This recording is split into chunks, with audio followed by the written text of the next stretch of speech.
The show starts with Milo Rodrigues, who used to be a star scientist. He makes a recording from a destroyed city after a big disaster, saying he is the only human left. We then go back to 2016. The world is full of fights, diseases, and poor people. In New York, Milo is a young boy who can't walk and uses a wheelchair. He has a dream to be a scientist one day. In Missouri, there's a farmer named Ricky Stormgren. One day, a big spaceship suddenly stops in the sky and quietly lands in a field. This is just the start of strange things happening. Phone signals stop worldwide as alien spaceships appear over big cities. People are scared, but all planes land safely. Surprisingly, people see their deceased loved ones who introduce an alien, Karellen. Karellen says they've come to end wars, hunger, and inequality, and start a peaceful era. Ricky and Ellie from Missouri hear that global conflicts have ended. Their town is worried about the aliens, but Ricky reassures them. One night, their house loses power, shakes, and a green light appears. Ricky sees an alien drone and agrees to go with them, asking them to spare his family. On the spaceship, Ricky finds himself in a hotel room where he honeymooned with his late wife, Annabelle. Karellen offers Ricky a role as a liaison between humans and overlords. Ricky is reluctant, but Karellen insists and gives him a mysterious object. When news of the aliens' arrival spreads, reporters and a government agent, Paul Danlow, visit Ricky. Danlow wants the alien object, but Ricky refuses even when threatened. Ricky tricks the ship to open it, causing diseases worldwide to disappear. He is taken to the White House to share his experiences with Karellen. Despite this, many still distrust the aliens. Media boss Hugo Wainwright believes the aliens are deceptive and forms a group, the Freedom League, to oppose them. Ricky informs Karellen about the growing activity of the Freedom League. Karellen reassures that the aliens are not like humans.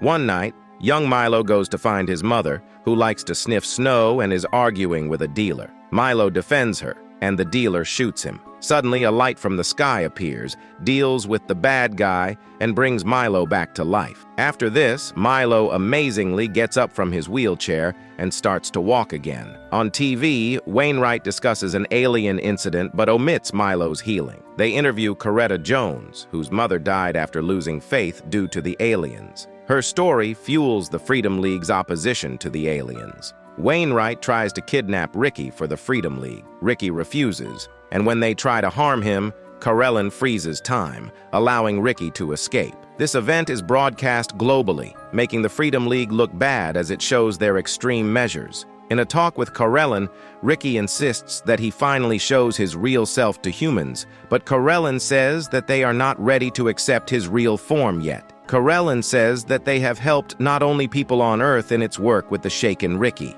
15 years have gone by. After finishing university, Milo becomes a star scientist. People enjoy the gift of never getting old in a paradise on Earth, but still wait to meet the overlords, calling them their guardian angels. At last, the overlords decide to show themselves to people. A huge ship of the overlords shows up in the sky, and hundreds of thousands of people excitedly wait to meet their helpers. At the same time, Jake Gregson's family gets together in front of the TV to not miss the broadcast of this important event. 2 kids are sent into the ship to formally introduce Karellen. Finally, they come out, but Karellen's look shocks the people, looking like a demon. The year is now 2035. All people have become one nation, living in peace and wealth without sickness or worries. However, for those who don't accept the overlord's new rules, there is only one free city left, New Athens. In Africa, Milo works at a research center with his friend Rachel under the watch of Dr. Boyce. However, Milo's latest project is stopped and he has to leave his job. Now, Milo wants to focus on studying the overlords. Coretta Jones still doesn't trust the overlords. She reads a lot of books and decides that Karellen is the devil himself, sending a fake prophet in Ricky's form. At night, Ricky's house is lit up again by a beam of light, leading him to the barn to meet Karellen. Ricky is surprised by his sudden visit, but Karellen says he has come to say sorry and tell Ricky some truth. The next day, the whole world is worried about why Karellen returned to Ricky's farm. The African Research Institute of Dr. Boyce is suddenly shaken by mysterious shakes. Rachel goes to the cages of the upset animals and sees one of the monkeys with eyes that glow in a strange way. The shakes stop, and Dr. Boyce finds a new room in the Institute building. He goes in and sees a big glowing Ouija board in the middle of the room, which, according to religious beliefs, is a tool of Satan. One night, an alien drone visits Jake Gregson's house and shines a green light on everyone. The light stops on Amy's belly, Jake's wife, and the Ouija board turns on. The drone leaves and Amy starts seeing things.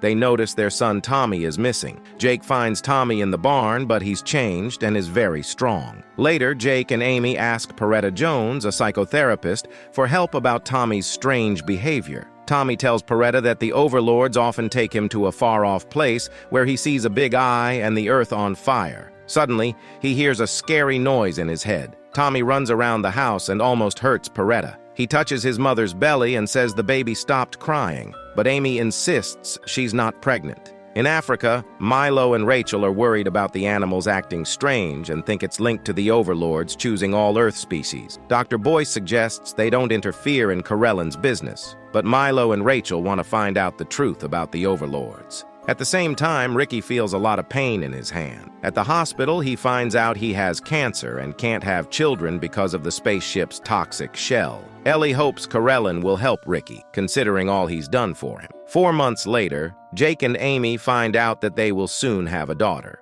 Amy thinks of a name for the baby, and Jake and Tommy play in the yard. Suddenly, Tommy asks his father to call Jennifer, and at the same moment, Amy decides to name the daughter Jennifer. Later, on Corellan's order, Dr. Boyce offers Jake a job in Africa and invites his whole family to a big party. When they get to the mysterious event, Jake meets Milo, who tells him that Boyce is not hiring anyone else. Jake feels something is wrong and suggests Amy leave, but he must find Tommy first. Soon, Dr. Boyce goes to Amy and tells her that Corellan wants to meet her. They bring the scared woman into a room with the Ouija board and make Amy touch it. This is how Corellan wakes up Jennifer in the womb. He tells her that she's not a normal human and must accept her true self. One day, Jennifer will lead the other children and save the planet. The next day, Corellan comes to Ricky's place again and gives him a device that can heal him. Suddenly, Peretta runs into the barn, having been living near the farm for some time, and accuses Corellan of lying. Corellan admits that Ricky's inability to have children is his doing. Ricky doesn't understand what he did to deserve such punishment, but Corellan says that not having children will save them from a lot of suffering. A terrible day is coming, and those with children will have it much harder. Unable to stand Corellan's words, Peretta suddenly grabs a gun and shoots at him, but Ricky uses his mysterious device to heal Corellan. Dr. Boyce realizes that Corellan plans to take the animals to his planet for a reason. At night, Peretta sees the ghost of her mother and, following it, falls from the balcony. Soon, Amy gives birth to a girl whose eyes give off a scary green light. 4 more years go by. Ricky is still in a lot of pain. One day, Corellan comes to his house again and says that the overlords are meant to change how humans evolve. Corellan offers to help Ricky, but he's too upset about not being able to have children, so he says no and asks him to leave. Suddenly, all Earth's children start showing amazing mental powers and a strange connection with each other. They say Jennifer's name, raise their hands, and look up. Milo, who has been studying new children, finds they have faster metabolism and brain activity. Milo thinks it all started with Jennifer. The Gregson family sees many children waiting to meet Jennifer outside their house. Jake decides to go to New Athens, hoping it will reduce the Overlord's control. But soon, all children start hearing the call of a being called the Overmind and obey it.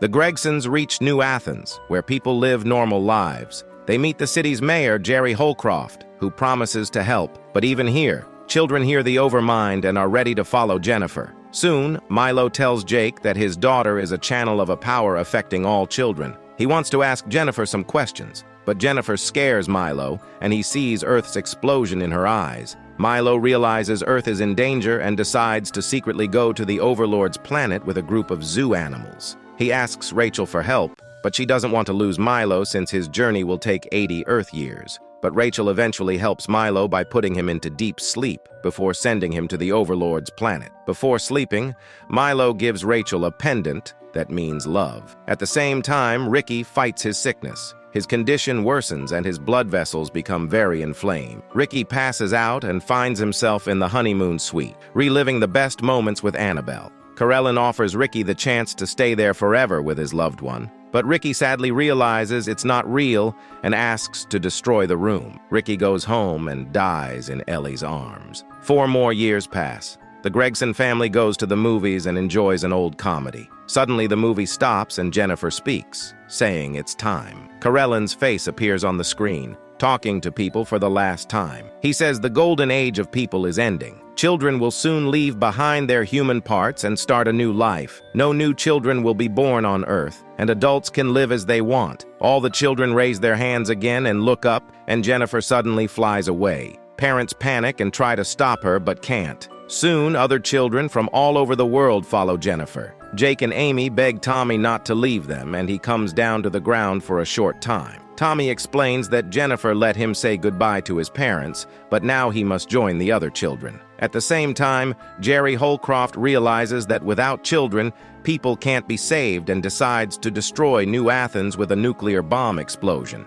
Jake tries to convince him not to do it, but Jerry is determined. He hopes that after the end, they will all be able to see their children again. For Jake and Amy, their last moments are spent telling each other they love each other before the terrible explosion. The Overlord's spaceship finally gets close to a big fiery planet, and Milo wakes up from deep sleep. One of the Overlords greets Milo and shows him their home planet. Milo also learns that they've been traveling for 40 years, and now he wants to know what happened to Earth during these years. The Overlord says that everything that happened to Earth was long planned by the Overmind, the creator of everything in the universe. The Overlords have been talking to him for 100,000 years, in changing worlds according to his instructions. Now it's Earth's turn. Milo wants to know everything and asks to see the Overmind. He finds himself in a white space and sees a mysterious orange shape, which is the Overmind. The so-called God says that only children can evolve into a single mind,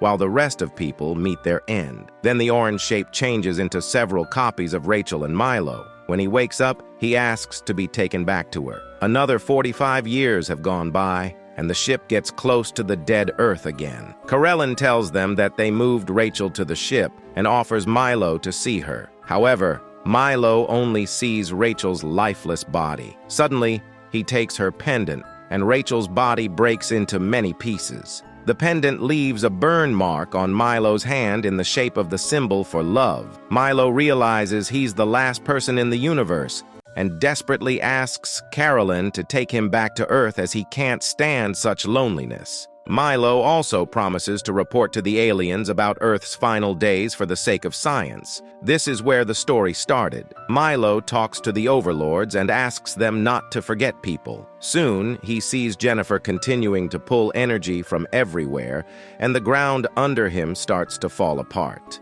In the final moment, Milo asks to keep some memory of human culture, and Carellin chooses music from his childhood, under which Milo welcomes the end of Earth's existence.